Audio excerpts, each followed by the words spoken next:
एक बार की बात है, वृंदावन में एक संत रहा करते थे। उनका नाम था कल्याण। बांके बिहारी जी के परम भक्त थे। एक बार उनके पास एक सेठ आया। अब था तो सेठ, लेकिन कुछ समय से उसका व्यापार ठीक नहीं चल रहा था।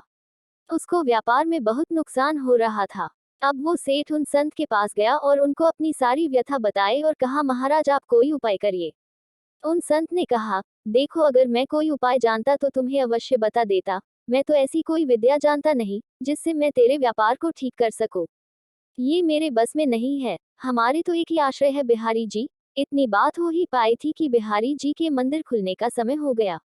अब उस संत ने कहा, तू चल मेरे साथ। ऐसा कहकर वो संत उसे बिहारी जी के मंदिर में ले आए और अपने हाथ को बिहारी जी की ओर करते हुए उस सेठ को बोले, तुझे जो कुछ मांगना है, जो कुछ कहना है, इनसे कह दे, ये सबकी कामनाओं को पूर्ण कर देते हैं। अब वो सेठ बिहारी जी से प्रार्थना करने लगा।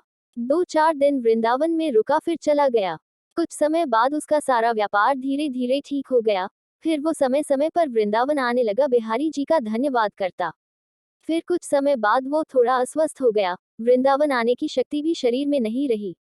लेकिन उसका एक जानकार एक बार वृंदावन की यात्रा पर जा रहा था, तो उसको बड़ी प्रसन्नता हुई कि ये बिहारी जी का दर्शन करने जा रहा है।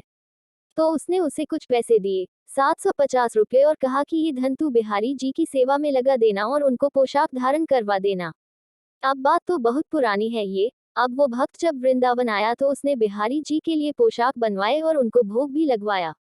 लेकिन इन सब व्यवस्था में धन थोड़ा ज्यादा खर्च हो गया। लेकिन उस भक्त ने सोचा कि चलो कोई बात नहीं, थोड़ी सेवा बिहारी जी की हमसे बन गई, कोई बात नहीं।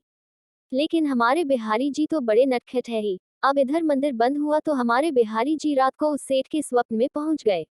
अब सेठ स्वप्न में बिहारी जी की उस त्रिभुवन मोहिनी मुस्कान का दर्शन कर रहा है। उस सेठ को स्वप्न में ही बिहारी जी ने कहा, तुमने जो मेरे लिए सेवा भेजी थी वो मैंने स्वीकार की, लेकिन उस सेवा में 249 रुपये ज्यादा लगे हैं। तुम उस भक्त को ये रुपया लौटा देना। ऐसा कहकर बिहारी जी अंतर्ध्यान हो गए। अब उस सेठ की जब आंख खुली तो वो आश्चर्यचकित रह गया कि ये कैसी लीला है बिहारी जी की। अब वो सेठ जल्द से जल्द उस भक्त के घर पहुंच गया, तो उसको पता चला कि वो तो शाम को आएंगे। जब शाम को वो भक्त घर आया तो सेठ ने उसको सारी बात बताई, तो वो भक्त आश्चर्यचकित रह गया कि ये बात तो मैं ही जानता था, और तो मैंने किसी को बताई भी नहीं। सेठ ने उनको वो 249 रुपये दिए और कहा, मेरे सपने में श्री बिहारी जी आए थे, वो ही मुझे ये सब बात बता कर गए हैं। ये लीला देखकर वो भक्त खुशी से मुस्कुराने लगा और बोला, जय हो बिहारी जी की, इस कलयुग में भी बिहारी जी की ऐसी लीला। ये किसी का कर्ज किसी के ऊपर नहीं रहने देते। जो एक बार इनकी शरण ले लेता है, फिर उसे किसी से कुछ मांगना नहीं पड़ता, उसको सब कुछ मिलता चला जाता है।